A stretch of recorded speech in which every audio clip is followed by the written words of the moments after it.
So for HR professionals, you are the one who has to cannonball into this sea of DEI, EDI, EDIJ, all of the acronyms, and say, okay, how can I relate myself personally to this? How can I relate this to the professional work? And then again, how do I relate it back to business? Because it all has to come back to business. Welcome to the HR L&D podcast with your host, Nick Day, CEO and founder of JGA Recruitment, specialist HR recruiters.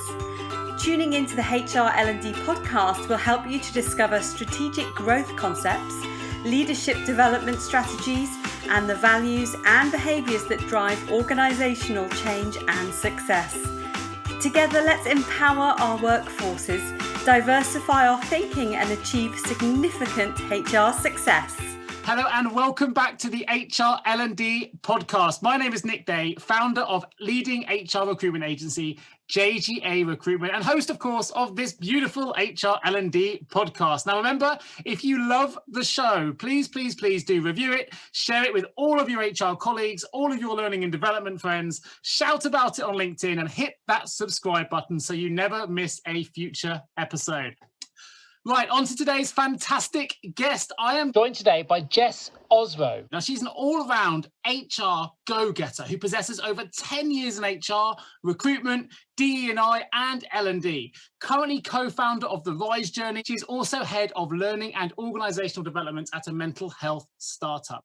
Now, Jess is joining me today to talk about integrating positive equality, diversity, and inclusion processes and policies into all aspects of a business. That's because she is extremely passionate, and you're going to find that out during the course of this episode, about creating transparency and fundamental change in people operations. Jess is 100% focused on hands-on engagement and real-world experiences because, folks, she has one fundamental goal, and that goal is to create fundamental change. It's something I can't wait to find out more about. Jess, welcome to the show. Hi, thanks for having me. My absolute pleasure. It's a subject that many HR leaders are talking about at the minute, so I want to get straight into the deep end because you are co-founder, as I mentioned in my intro, of the Rise Journey, and that's the risejourney.com for those interested, where you work to operationalize, you looked at improving diversity, equity, inclusion, belonging, and accessibility for businesses as part of a foundational and sustainable organizational culture. But I wondered if you could just tell some of our listeners, what's been the journey that you've been on that's given you such passion, such fire for delivering these fundamental changes? Yeah, so I was very fortunate and privileged enough to come from a line of very strong women. My grandmother had a convertible in the 1940s. My mother got her doctorate while I was in school. So I had these incredible positive examples and women who fought for what they wanted. And so when I entered the workforce at 24 in New York, I very quickly hit a glass ceiling and fought against it. And ever since have transitioned into different HR roles, DEI roles, L&D roles. And because of my privilege, because of how I grew up in my place, I'm at a different level than other people. And I see the struggles of other people. And I said, what is this? What's going on? And that actually led me to a course where I met my co-founder for the Rise Journey, because there's a lot of information in the DEI or EDI space, and it's changing and evolving, and it doesn't stop. And it's part of our name, the Rise Journey. Where I'm at in my life right now is, how can I elevate voices that don't sound like me? How can I find and share perspectives that aren't mine? Who can I connect with to broaden my horizons? And then on the business front, how do I embody that for others? How do I support organizations with those perspectives, with those ideas, with those stories, so that they can not become better, but become more worldly, so they can improve? We live in a capitalistic society for the most part. DEI or EDI or DEIBA, whatever you call it, it's good for business. It's good organizational development. And so, starting from strong women, moving into how do you make the workplace better for everybody and more equitable for everybody is kind of a really natural landing spot for me that I did not anticipate from the beginning. Sure. I mean, something that I guess everyone will recognize here is building inclusion and belonging into the remote world, particularly post-pandemic. Now people are working remotely as well. It's a huge subject for any podcast to really try and tackle. But you've got significant experience here in really helping businesses to become more inclusive, to really help champion their diversity, to improve their cultures, and ultimately create spaces for employees to bring, as you've termed it on your website, their whole authentic selves to work. Tell me about the work you're doing then to make that happen, and why it's so important that companies do embrace this fully. Yeah, so I want to address, many of your listeners are going to say, oh, authentic selves, like it's one of those hot button topics right now. And to do that, there needs to be psychological safety. And again, another keyword that you hear often. And pretty much to me, what that means is they feel safe to be themselves, to show themselves, to, authentically be themselves. They're not afraid. And so when we talk to businesses, it's saying, what problems as a business are you trying to solve? And starting with that, because ultimately, good DEI, bringing your authentic self to work, it all comes down to doing good business. Doing good business means doing good by your clients, your customers, your employees, your financial situation. They all come together. And that's the flaw I see in a lot of other DEI consulting agencies is they're not bringing that piece in. And DEI has to relate to the strategic plan. It has to be integrated into the strategic plan. So when we talk to companies, specifically about remote work, and we've just proved with the pandemic that most jobs, of a certain type can be done from home or remotely. You say, where are those gaps? Do you need people in office? What is the difference? What is the culture difference? And you think about flexible scheduling, when you allow people to work from home or from anywhere, all of a sudden you've opened up your talent pool. And so you can be more diverse. And so all of these pieces connect together. And so it's really hard to say you're solving one problem. So when you solve ideally the authentic self problem, you have to integrate in, okay, is my, diversity of the workforce. You have to integrate in flexible scheduling. You have to integrate in performance management, all of these other pieces. So everything is really tied together. I think it's quite an exciting thing for HR leaders, this, right? Because I think now there's a real awareness globally that HR leaders and HR departments and L&D departments are actually have a huge role to play. It's a real fundamental, significant role to play in helping business to really unleash their employee potential, right? And I think we've seen that during the pandemic and how people have responded, the way that people have been able to be agile and really just to adjust to the changes that have been thrust upon them.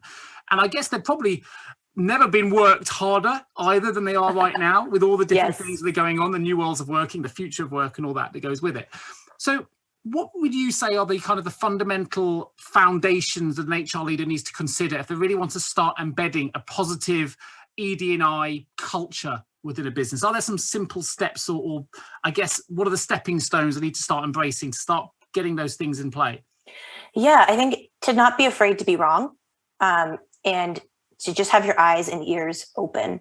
I talk about this a lot that, professionally, I'm very proud of what I do. I have a lot of pride.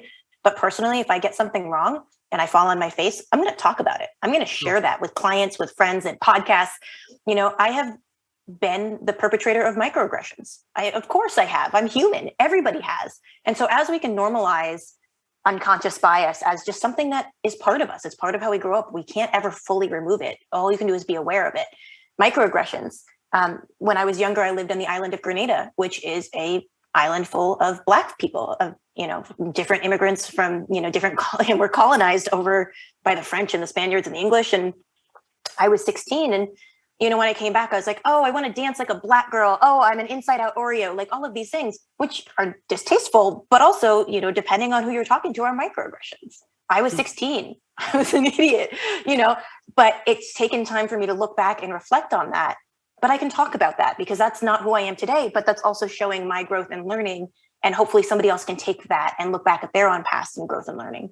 So for HR professionals, you are the one who has to cannonball into this sea of DEI, EDI, EDIJ, all of the acronyms, and say, okay, how can I relate myself personally to this? How can I relate this to the professional work?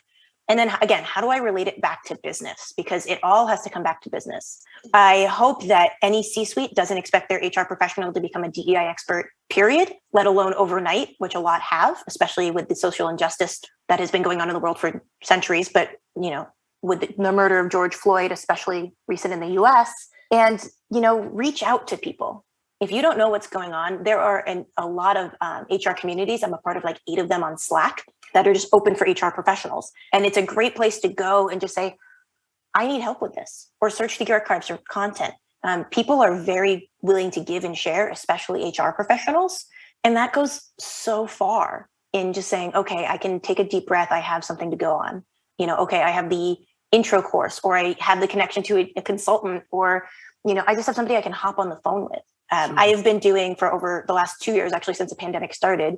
If the listeners couldn't tell, I'm a little bit of an extrovert. And when I was living in New York City, I was doing like 2 coffee chats a week with anybody who wanted to talk about anything, whether it was a candidate who wanted coaching or career advice or a friend, but often a lot of HR professionals, and just connecting about, the trials and tribulations that we go through. And when we went into pandemic mode, I said, I gotta keep this up. I can't put myself into a silo. I can't, only have myself in this echo chamber. And so I said to people, normally I would charge some consulting hour cash for that. But I said, please sign up. Here's my booking link. And that would be something I would offer to your listeners as well, is you want to chat with somebody for a half hour, grab a half hour with me, because this work needs community. The UK has very different ideals and situations that are going on with diversity, equity, and inclusion than the US does, different everything. It's important to cross-pollinate. It's important to understand what other cultures are doing and what works for you and what doesn't work for you. So you can talk around both sides of those issues. Ultimately, find spaces where there's other HR professionals who you can talk to about diversity and inclusion, and as well as other HR concerns. Don't just do it online, get on, you don't always have to be on video. I like doing a lot of just audio calls, but talk to people and be introspective. Look at yourself, say, where have I screwed up in the past? Where have I been the perpetrator of a microaggression or, done something wrong that I can speak about to humanize the fact that this is real. It's not going away. And, what does it look like for us, to trip on the sidewalk or to do a microaggression and be like, oh shit, I did that. I recognize it. I'm going to be better next time. And it just becomes part of life rather than, I'm so over all of the microaggression trainings. We need it, but it's so broad, and we just need to integrate it into everything. It's about moving forward, I guess. I mean, you've mentioned communication there, and it's amazing the work you've been doing with those. I love the idea of those coffee meetings, right? They're fantastic. But, a lot of this starts with communication. But, with everything being so busy, I'm trying to champion those that may go, we really want to get on top of this, but time is so restrictive. We're trying to still onboard new members of staff. We're trying to get people ready for work. It can be really hard for HR professionals to go, you know what? I'm really struggling just to figure out what our employees are really, really thinking. And it's even harder to then engage them in a meaningful way when you've got so many things on your HR agenda. So on the flip side to that, of course, there are a number of studies that suggest that, if you're miscommunicating, well, then you're going to develop a lack of trust. It's going to result in attrition, and people are going to start leaving your business. You're not going to necessarily know why, and then you're fighting more fires. So, you've highlighted communication there being, a pivotal piece of this jigsaw if you want to get this right, if you want to move things forward.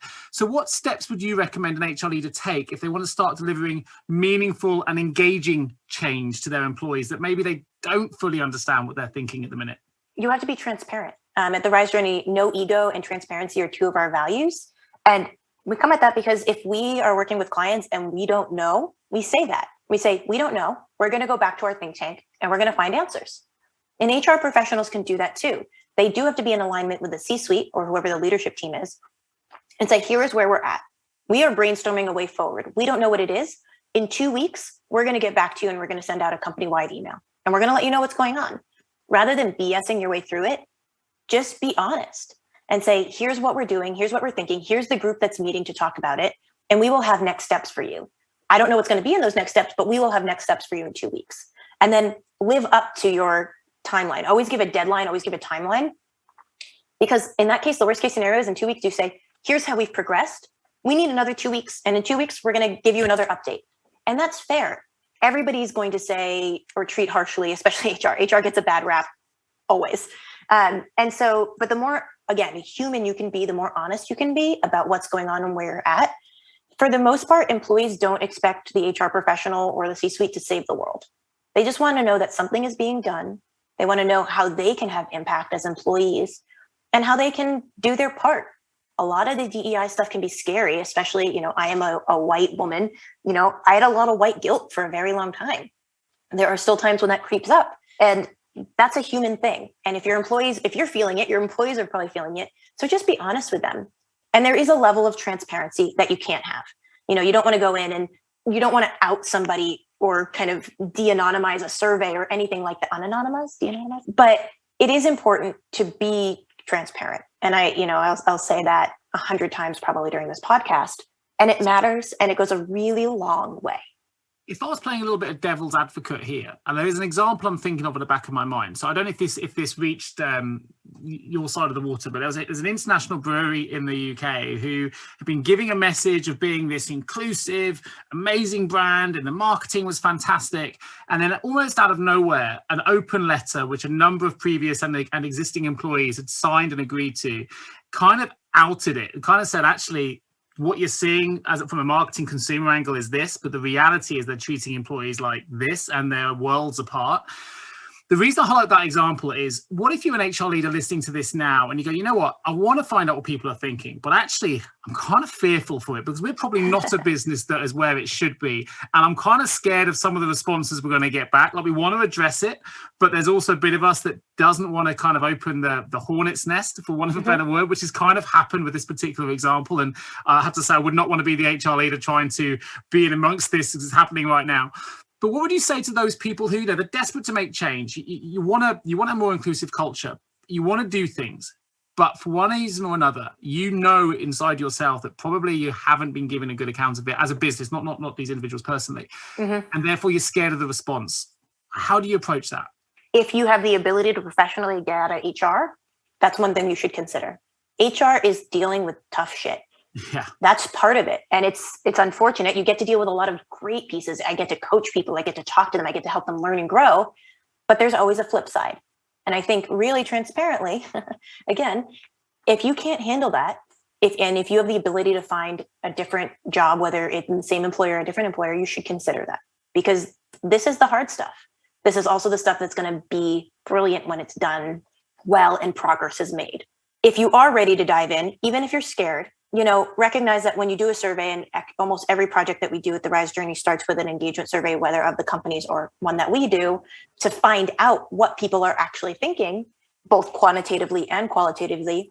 We go into the client and say, hey, look, we're just creating internal benchmarks. We are just finding that baseline. We're going to find the baseline of right now. It's probably not going to be good. And let's remove emotion from that and look at how we can change it once we get that information back in. And that's actually one of the reasons that we do analyses on these engagement surveys, is because sometimes it's really close to home and it can be really hard to separate out the emotion from people, poo-pooing whatever you're doing or not being happy. And it's important to say, okay, we get this and we're going to process this emotion in a different piece, but we also need to look at the analytics and say, okay, this is the thing that people feel most strongly about, and that ties to this thing. So this should be your first initiative.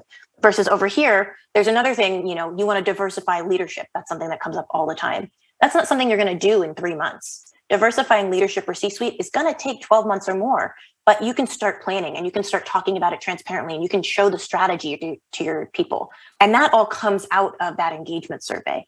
And so although it's hard, that's part of it. And it's just saying, okay, who can I go to for support to remove some of this emotion from it, and really think about how this can turn into tangible, actionable change, because that's the only thing that's going to make it better. And it is hard. And I think you have to, acknowledge that. But again, if you as an HR professional are feeling like this is going to be a really crummy feedback survey or whatever it is, that just means that your people all the more want to talk about it, and giving them an opportunity to vent or share or whatever you want to call it is also really important.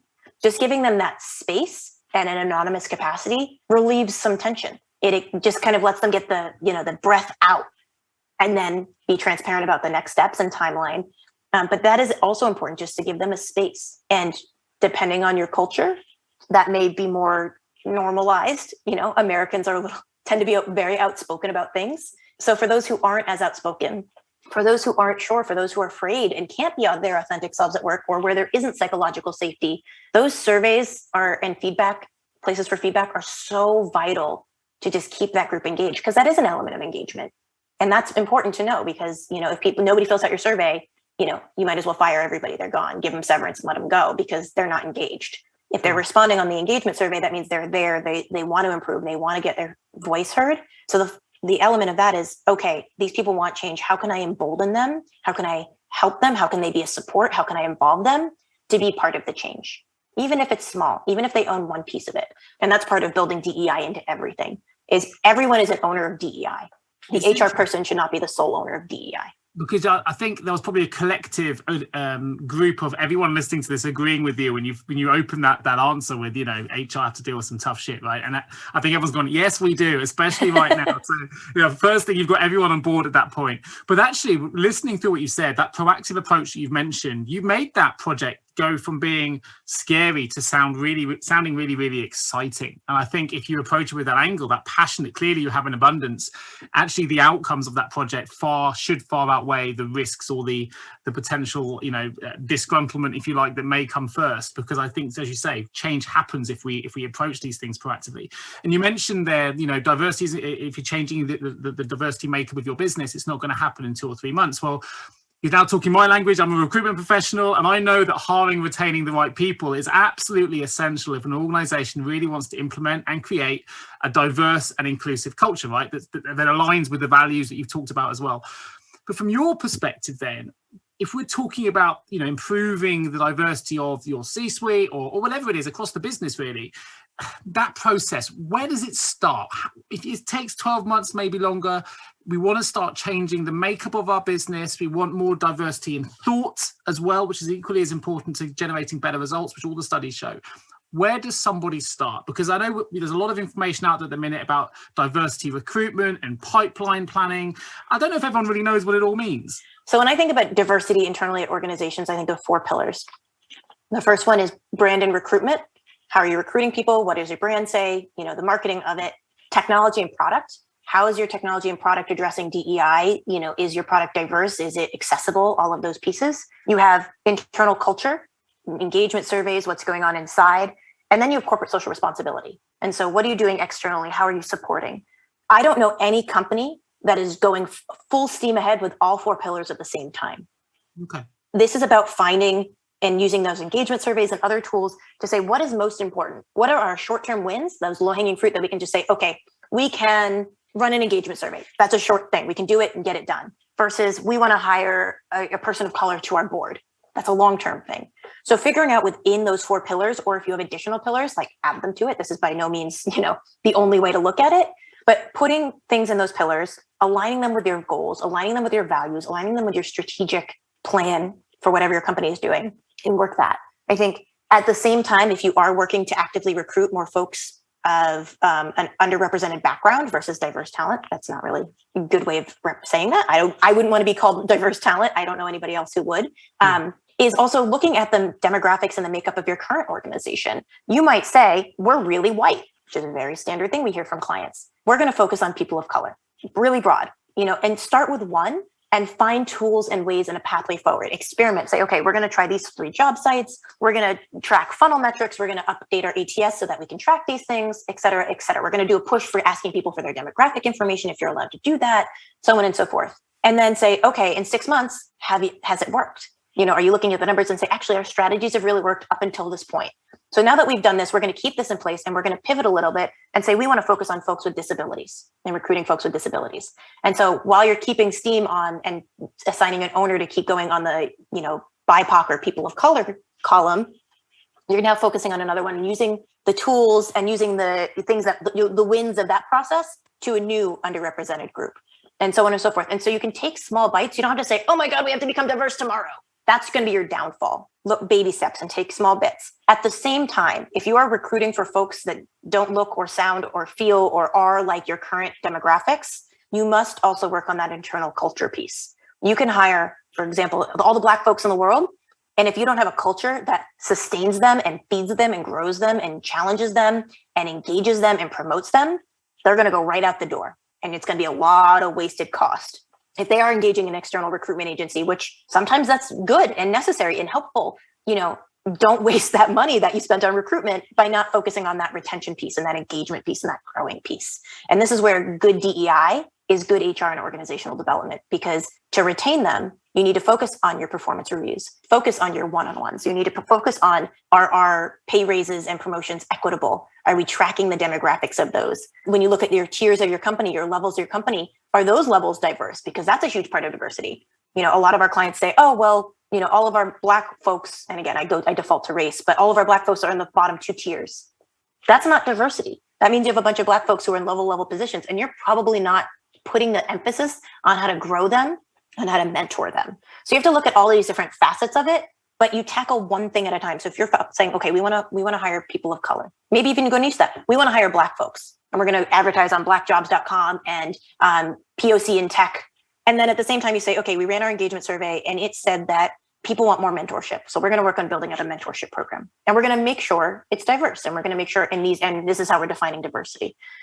And then you say, okay, now we're going to focus on recruiting people with disabilities. Okay, stage 2 of internal support is we need to revamp our performance review process. So as you do things in these different columns, they need to be matched and kind of in parallel, sister initiatives in a different column, because not everything has to be at 100% all the time, but you have to make sure there is balance. And again, good DEI is good HR, is good organizational development, is good performance management, et cetera, et cetera, et cetera. And they have to balance each other out, because anytime you go too far in an extreme, and I found this anywhere in life, you lose balance, and it's about balance. So in the US, I don't know if they do things slightly different from a recruitment perspective, but are you able to positively discriminate in the sense that, if you want to rebalance your workforce by introducing more employees that are, Black, for example, or from different cultures, different backgrounds, are you able to positively advertise in that way in the US to if you mentioned disabilities there as well, are you able to actively, target individuals that come from an underrepresented group within a workforce? You can target sources where people of that be found. We have historically Black colleges and universities. That would be the first place I would say, post your jobs there. Start an internship program for that school, build out a scholarship for students who want to go into tech from that college or university. You can partner in really specific and niche ways. You can't say, hey, we want to hire Black folks. It's discrimination against anybody who's not Black. But you can say, and we have our Equal Opportunity Employment Commission, and say, we are focusing on recruiting a diverse workforce. This is what it means. It means people who are of all races, all religions, all abilities, all whatever. And you can be very explicit, and more so, like we have a standard EEOC blurb that's just like, we don't discriminate. Yeah. But take that and expand it. What do you really mean by hiring a diverse workforce? Talk about what that means. Have a page dedicated on your website. Share your current statistics. That's one thing I challenge every employer with, and I get a lot of kickback. I am very on the liberal transparency end of the scale. These are just numbers. And for you to get better, for you to be held accountable to get better, you need to share this. And sharing it publicly, saying, hey, we're 90% white, we are 70% male, we are X, Y, and Z. You can share it and have it be anonymous. Again, you don't want to out anybody. That's going to hold you accountable for in 6 months from now, publishing those stats again. That's going to hold you accountable for doing better. And that's important, is having accountability partners. And for your HR folks out there, they desperately want accountability partners. For the most part, I haven't met a single HR person who's not ready to make change. They just don't know who they can link arms with. And that's a way of providing them support, is saying, okay, we're going to do this. It's really hard. C-suite tend to not want that, especially white male C-suite. No offense, I'm dating a white male. Like, I got nothing against them. But, status quo is comfortable. This work is uncomfortable. This work can make you feel weird. Call out when it makes you feel weird. Call out when it makes you feel uncomfortable, because that's when it's working. It should be anyway. And if you talk about what makes you feel uncomfortable, you're probably going to get more comfortable. And the next time it happens, you're going to feel more comfortable. And then you're going to get uncomfortable again. And that's part of saying, okay, let's publish our statistics. Have you ever asked yourself, how can any recruiter understand my HR recruitment challenges? Please don't give up on your hiring challenges just yet. Here at JGA HR Recruitment, we appreciate the difficulties associated with attracting, recruiting, and retaining top human resources talent. We also understand just how costly a poor hire can be. JGA HR Recruitment would like to partner with you to help you overcome your hiring challenges. Contact us today on 01727 800 377 or visit jgarecruitment.com to find out more. You were talking before then, there's no point doing any of this if your culture isn't ready. And I think you're absolutely right about doing that. And you talked about, to get your culture ready, then this is where HR can have such a huge role to play, because presumably this can't be done in a silo, right? It can't just be down to just an HR department, just an L&D department. We need to be building in ED&I to all aspects, policies, procedures, whatever it is that comes in. So it really does find its way through all facets of an organizational structure, all facets of a business, all departments, so that when everyone's hopefully on board and everyone is following that universal path, that's when you can start retaining the employees, attracting and really improving the culture of your workforce? And is that, am I correct in thinking that's kind of where you were going with it? But if the culture isn't ready, you're going to lose those individuals? 100%. You open a door to let somebody in and they're, going out on the back porch, they're in and out. And this isn't just about race. This is about all of the elements of diversity. And I actually have a slide up from a presentation I'm doing later today. And, diversity is broad. It's race, ethnicity, gender identity, sexual orientation, age, social class, socioeconomic background, ability, disability, religious beliefs, national origin, political beliefs, languages spoken, parenthood status or caretaker status, military. There's a lot of elements to diversity. So I get caught up on race. I think a lot of people get caught up on race and like LGBTQIA status, but looking at all of these other elements and talking about them, tracking them. But yeah, if you're not talking about this, if you're not open about this, if you're not soliciting feedback from your employees, if you're not engaging them, training them, facilitating conversations with them, they're going to come in the front door and go out the back. It's interesting because as a recruiter, I've challenged this before in previous podcasts on a similar subject matter. We're talking about diversity. Is there has been a real, I don't want to use the word, but it's there, trend for businesses to be seen to be doing the right things. But when you look at what they're actually doing behind the scenes from a recruitment perspective, a lot of these positions where they're championing diversity, bringing in experts, diversity experts, diversity managers, whatever it might be, they're often on short-term contracts. And that always for me goes the wrong way around. Like, are you committing to this over the long term, or why do you think you can suddenly make the whole change on a and I appreciate, this isn't saying for all businesses, sometimes maybe they want to get the things in place for someone else to take over and keep it running, but it did always strike me as interesting, which when this kind of suddenly took hold, certainly here in the UK from a recruitment perspective, it went mad and everyone was suddenly trying to, pandering to get their diversity processes and values out to the market and out to the wider world. And yet they're recruiting on short-term contracts. I don't know if you've seen the same in the US, but surely if we are looking for a cultural change, it has to be a step-by-step change that's over a forever term, not a short-term fix. But I don't know how are you seeing it in the US? Has it been a wave? Is it something that is continuous? Or indeed, can you get the right process in place over a short term and just hope the employees then take it further? I don't know. The employees cannot be responsible for taking it further. They own a part of the process. They are integral as part of the process, but it's really important for any leadership to know it is their responsibility. It is not the employee's responsibility. There has been a massive trend in the US to say, oh shit, we have to change our photos on our website to look inclusive and diverse. And we're going to show a Black person, we're going to show a person in a hijab, and we're going to show somebody in a wheelchair. Or, when you look at our people page, we need to get a whole bunch of Black folks so that it looks diverse. And, okay, we're diverse. Great, cool. That was a very fast trend. I would say the partners we work with now are saying, we tried some things and it didn't work. And now we need to bring in experts to support us because it doesn't have enough cohesion. Again, it's not built into all the pieces. It doesn't have a through line that is understandable by both C-suite and, people on the ground. This is never going away. If I can echo, 1,000 times to any leaders, diversity, equity, inclusion, belonging, accessibility is not going away. If anything, the current youngest generation is the most outspoken. They're most worldly. Frankly, they're online, they're talking to each other. This is not going away. Right now, there's a lot of news about the Great Resignation. People are leaving in droves because employers don't have servant leadership. They're not treating the employees well. What does it look like to rather be unemployed or work on a trade or a craft because you're so burnt out from dealing with the nonsense and, hearing, oh yes, we're diverse, and then nothing happening, or having to even write a letter, like in your example, externally. So the best things an organization can do is say, how are we dedicating ourselves to a piece of this? How are we putting budget? If there's no budget, you're not doing enough, period. End of story. If there's not budget, don't bother. You're not doing it right. How are we putting budget toward it? Even if it's small budget, it doesn't have to be extraordinary, but it has to be the same budget you're putting toward L&D programs or, executive coaching. Maybe stop doing your executive coaching in favor of some D&I programming or organizational development work. It's very much on trend to be outwardly outspoken about DEI, just like every organization changing their logo to a rainbow for Pride Month. Sure. Like, okay, we get it. You think you're friendly, but do you have a stipend for those who want to go through gender reassignment surgery so that they can have additional cash because it's very expensive and often not covered by health insurance? Do you offer more than 12 weeks of parental leave, not just maternity leave, but parental leave? Is it paid? Those are DEI policies. Those help people. Do you have flexible scheduling so parents or caretakers can work when it's effective and efficient for them rather than expecting them to, have a child on their lap while they're trying to write a report, which isn't effective for you?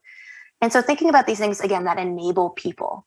And when I talk about accessibility, I'm talking about enabling people. How can you allow people to do their best work, knowing that you and I work differently? How you work is not necessarily the best way that I work, but how can we create a workplace that enables both of us to do our best work? One of our advisors, Jen Swain, is a COO at a nonprofit, and her organization is piloting a 4-day work week. And what does it mean to have a 4-day work week? And without cutting pay, mind you. And so if you look up the Res journey and look up Jen, and she has written a couple of articles about it, and it's really interesting because it's an experiment. You're trying something new. It could fail miserably. It could be the best thing that your organization has ever done, but try something. Try doing 6 months of paid parental leave and see how you're retaining parents. Try offering fertility benefits or, egg freezing benefits. And I'm actually going through the egg freezing process right now. And my organization allows me $5,000 of reimbursement on it. That's allowing me to go through that process. That's going to help retain women. Look at how many people use that. And then how are they retained? What's their retention, average? And so taking a look at these policies and directly what the impact is. And you're going to have to do that because it isn't going away. I think you made some excellent points. So the 4-day week one's an interesting one because this is quite hot in the UK press at the minute. The BBC have just announced, I think literally today, some of the results from an Icelandic study, which have been very, very positive about certain companies going to a 4-day week, and they've seen some really, really positive results. And is the 9 to 5:30 here in the UK, Monday to Friday, is it a bit old fashioned now? Is it time to wake up and try something new? And I think probably now is the time where we can start to experiment, particularly post-pandemic. The world of work has changed. The way that we connect has changed. The way that we meet and socialize and go about doing our business has changed. So I think it's a good time to be embracing experimenting, should I say? I can't get the word out. It's a good time. So I just want to caveat that with the ability to have a flexible schedule or work from home is a privilege. And a lot of people don't recognize that. There are a lot of jobs that are going to have to remain 9 to 5 or remain 5 to 9. They're the third, 3 shifts. It is a privilege to be able to work from home. It is a privilege to be able to open up my computer and do my work because I've had the education and the background and the support and the finances to do so. And it's also really important to remember that because we have a client right now who has kind of the on the road team and has the office team. And we're working on saying, how can we create equitable benefits for the team that can't have flexible schedules? What else can we do to support them? Because a flexible schedule doesn't support them. They can't have it, period, end of story, because otherwise the work won't get done. Sure. So it's really important to think about, what does your workforce look like? Can some of them have one thing and some of them have another, but is it equitable? Are you providing them, even if it's not the same, that they feel like they're both getting the same amount, the benefits that are quality to them? And so being really intentional, again, recognizing if you work at a phone center, you can't, you're going to have your 9 to 5, you have certain quotas, those kinds of things. So it's really important for employers to recognize, for those who can work from home, it is a privilege, or can work remotely, or can work from a WeWork or whatever co-working space. It is a privilege. Not everybody can do that. The people who were hit the hardest in the pandemic were the ones who are essential workers. They can't work remotely. Our doctors can't work remotely. Those who open the grocery stores to allow us to have food.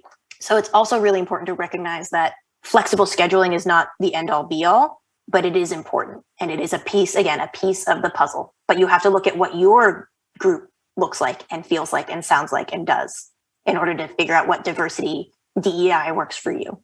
It's a really good point. And as you say, one answer doesn't fit all. And that's the uniqueness of this. And as you say, understanding your own workforce and what they need to make that equitable, as you mentioned, is absolutely essential. Something that in my research for this podcast came really apparent to me is you also, and we talked a little bit about race, you say it's kind of the de facto place that we go when we talk about diversity and think about diversity. But actually, you're really passionate about, invisible disabilities advocacy. So, you call it often the forgotten group when thinking about diversity, because as an under advocated group in the workplace, they often, don't quite get the same amount of attention necessarily that we're seeing. So tell me a little bit more about your work in relation to your advocacy for invisible disabilities. Yeah, so I was diagnosed with depression my junior year of college and went on medication for anxiety shortly thereafter, and have been on and off medication for many years. I can't even do the math of when I was in college now.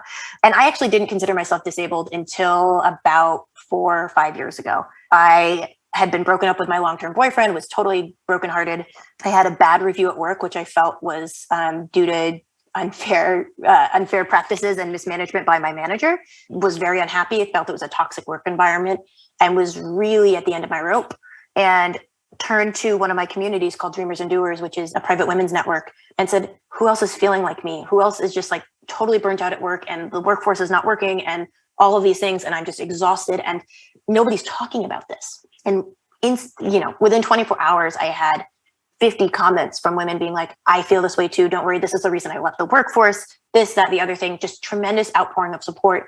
And I said, why the hell is nobody talking about this? Like, what is going on? And it wasn't just depression and anxiety. It wasn't just mental health concerns and issues, but it was women who had what I call invisible disabilities, of any disability you can't see. An invisible disability can be short-term, it can be long-term, it can be chronic, it can be temporary. In the US, we consider pregnancy and post-pregnancy a disability. You go on disability for it. You don't take time if your employer doesn't offer it. And so for me, it was about learning. It was about hearing these voices.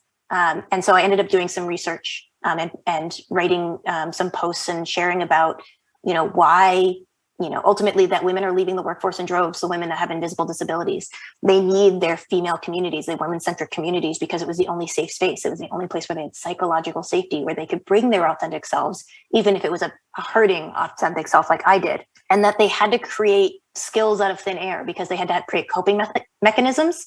And those coping mechanisms became skills. One woman I talked to, she in college was an undiagnosed narcoleptic.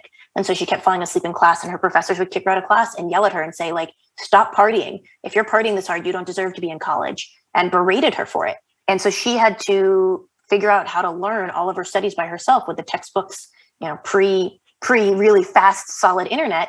And when she decided to pivot her career to become a software engineer, that skill of self-learning, she was able to pick up software engineering very quickly because she had honed that skill because of an undiagnosed invisible disability. That wasn't diagnosed until her late 30s. Wow. So these things are happening and people aren't aware. When we think about the pandemic, a lot of people are going to have chronic disabilities because of COVID. COVID, we don't know how it's affecting us. We don't know if it's going to linger for 2 days, 2 months, 2 years, 2 decades. And a lot of people are going to recognize that there's a lot more limitations in their lives if they've had COVID, if people around them have had COVID. A lot more people are going to have to become caretakers. Our hospitals are going to have to change how they're treating people. It's going to have to become, we're going to keep discovering things about COVID and all the variants that we don't know. And so the conversation about disability is getting much bigger now. There's organizations like Chronically Capable, which help you find individuals with chronic illness or disabilities. There's a lot more clothing brands, unhidden clothing for adaptive clothing for folks with disabilities. So there's not the stigma if you do have to go into the office. You have items of clothing that support, dealing and working with your disability without it being out, because there's always questions. Diversability is a great group if you are disabled or have a chronic illness and you want to just find a community. So it's coming more and more to light, but it is very much a forgotten piece of diversity. And it is hard because you can't see it, at least on the invisible side of things. You can't see it. So you have to rely on HR, and you have to rely on people self-ascribing and saying, hey, I'm disabled. And so that way it can be tracked, and your voice as a disabled person or your voice as somebody with an invisible disability can be tracked. And certainly, I think post-pandemic, we haven't seen the ramifications yet on the impact it's going to have on mental health. I think, certainly in recruitment, I've come across a number of individuals now who are struggling with more agoraphobic type tendencies now. Scared of going outdoors, scared of going back into the social world. They've got so used to working at home, being locked in, that actually the idea of changing that world again, they've created new habits, is actually quite frightening. People have lost their jobs, don't know how to get back into it. I think there's a mental health aspect from that side. There's the mental health aspect of being constantly connected, which I think is having a different impact. So there's certainly a lot of invisible things that we come across as recruiters that maybe the employers that they're working for or have left or whatever, or even homes and families are not seeing. So I definitely think there's an undercurrent here, which will be interesting to see how this manifests itself over the next months and years, because I do think, as you say, the impact of COVID, not just the disease itself in terms of COVID infection, but actually the mental health repercussions of what the impact that COVID's had on the world. And I don't think we certainly haven't got to the end of what that looks like yet. And then to circle back, as the pandemic has proved, a lot of jobs can be done remotely. So what does it look like if you open up and let all those jobs that can be done remotely be done remotely? What does that mean for hiring folks with disabilities? Yeah. Because all of a sudden you've opened up this space where people who can work from home, who need to work from home, who can't go into an office because our subway and metro systems aren't accessible, can have a job that pays them well, where they can have health insurance. the US is very unkind to folks with disabilities in terms of what they're able to do. They can't get married because they lose their disability, because they quote unquote make too much money. So there's a lot of stigma, in the governments, and I don't know about the UK government, but in the US government, against folks with disabilities. So by allowing them to have gainful employment, and not just gainful employment, not making them bare minimum, but just because somebody has a disability doesn't mean they're not the best person for the job. Doesn't mean that they're not smart. Doesn't mean that they're not incredibly capable. And they're being left out because you say, oh, this has to be in office. Sure. And so really rethinking, how does rethinking your workforce in terms of flexibility, how does that change what you can do for recruitment and what you can do for, having a global workforce and bringing in those cultures? Because all of a sudden, I'm currently living in New Hampshire. It is very white in New Hampshire. If I were an employer and I can only recruit folks from New Hampshire, I'm going to have naturally a very white workforce, even if I work my damnedest to have a diverse workforce with underrepresented talent. If I all of a sudden can turn my 100 jobs into remote work, I can hire from anywhere in the US. Of course, there's setup and there's some HR things that you have to do, but ultimately, once they're set up, you're good to go. And so how does that change who you can recruit, who you can partner with, who you can support, what your business can grow with when you have diversity? Because we all know that diverse businesses perform better. Speaking to converted, for me, I've got a brother who's disabled, and he only has one arm, but he works in aeronautical engineering, and they're not the two things you'd necessarily put together. You'd think, engineering, you think hands, you think you need to be able to do certain things, but he's doing very, very well. He's quite senior in his company, and he works in aeronautical engineering. So, he's got the intellect, he's got the ability to do the job, and they've given him that opportunity, which I think is my own personal experience, an example of where, if opportunities are given, you can be amazed at what can be achieved. So yeah, I think you've had some 100% points, Jess, for sure. I'd like to open the L&D vault, if I may. Opening the L&D vault. 3 short, sharp questions. So in hindsight, what's one thing you now know that you wish you had known when you began your career? That all of my skills actually are transferable. My background is in theater and stage management, and I went into the real world being like, oh crap, like how do I do anything? And it turned out that all of my skills of dealing with dramatic people, of coordination, dealing with high profile people, time management are all really helpful in the real world. Fantastic. Well, I love that response because I have a very similar background, and I also did theatre performance as a master's and everything else, and the skills are quite transferable, and it makes you, I guess, extrovert to talk to people like you have so eloquently today as well, which is great. What's the one common myth you often hear in the workplace in relation to ED&I, and can you debunk it? That it's expensive and that it takes too many resources to do it. And ultimately, as a consultant, I hope you pay for support, but there are a lot of things you can do that are grassroots. There's a lot of low cost items. There's a lot of discovery. There's a lot of speakers who want to go in and talk with you. There's a lot of internal support that you can get, and people who are willing to be outspoken internally if you have a psychologically safe workforce. And that DEI is going to look different from organization to organization. I always say the bones of it are the same, but what Amazon does and what Xerox does and what BBC does is not going to look, their DEI is not going to look, or EDI is not going to look the same for your organization. So there's no one right way to do it. The only right way is to do it and continue on it and iterate on it. Sure. Love that. What is the one piece of advice you would give to someone recently appointed to an HR leadership role who has no prior experience in developing organizational cultures? Talk to everybody you can who has experience. Just take, your first 2 to 3 months and have one conversation a day with an expert. Most people are willing to talk with you. You just have to ask them and say, hey, can I pick your brain for 30 minutes about X, Y, and Z? Give them specific things you want to talk to them about. You lead the conversation. Everybody's going to give you resources and links and support. You're going to find those, HR channels. You got to learn from everybody around you. Love that. Jez Osrow, it's been an absolute pleasure to have you. I love your passion for this subject. Thank you so much for bringing all of your expertise, all of your knowledge, all of your experiences to the HRLD podcast. Of course, there are a number of places the listeners can find out more about you and the work that you do. If you're interested in finding out more, please do go to thevisejourney.com. I will also put Jess's LinkedIn profile in the episode notes. You can find that as well. And there's another website, which is josrow.com, where if you go there, you can find out about some consultation packages. Jess offers 30-minute, 60-minute, even 10-hour consultation packages for companies that need it. So please do check out all of those links in the episode notes. And I believe as well, Jess, you're about to launch a lunch and learn kind of seminar and series, which really sort of gets into the nuts and bones of this subject area we've been talking about in a whole new level. Tell us a little bit more about that. Yeah, so we discovered from our clients that they were really sick of 2.5 hour workshops. And they said, we need bite-sized, accessible learning that does deep dives into niche topics. And my business partner and I came up with a very creative name of Lunch and Learns. And what they are is 45 minutes to an hour, deep dive on a specific topic, not breadth, but depth, and allowing facilitated conversations, allowing experts from different areas to really dive into what they're experts in. We have over 60 sessions live on our website. If you go to therisejourney.com, you can find and click on Lunch and Learn programs from a number of different topics, from advocacy, allyship, belonging, change management, learning and development, mental health, and all of the different elements of DEI as well. It's really important to us that we're able to provide small and price efficient learning support for our clients and abroad, because it's about that continuous learning versus a one and done mentality. And so the Lunch and Learns are meant to be part of a curated curriculum where we work with you to support the needs of your organization. And because we have so many Lunch and Learns, we can really kind of pick and choose and create a curriculum that works best for you. Amazing. It sounds fantastic. And I understand as well, if anyone does contact you about those Lunch and Learns and they quote the 8 that you heard about them on the HRLND podcast, there is a 10% discount on those courses as well. So, no better time to go and check that stuff out. Go and check out josrow.com. Go and check out therisejourney.com.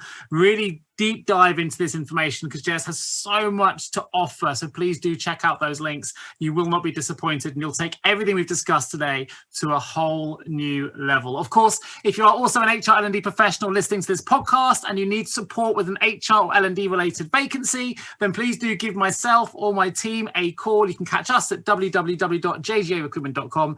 But for now, that's everything, folks. Thanks so much for joining me today. I cannot wait to bring you the next episode of the HRLND podcast real soon. And I just want to finish once again by saying a huge thank you to Jess Osrow for joining me today on the HRLND podcast. Thank you, Jess. Thank you for having me.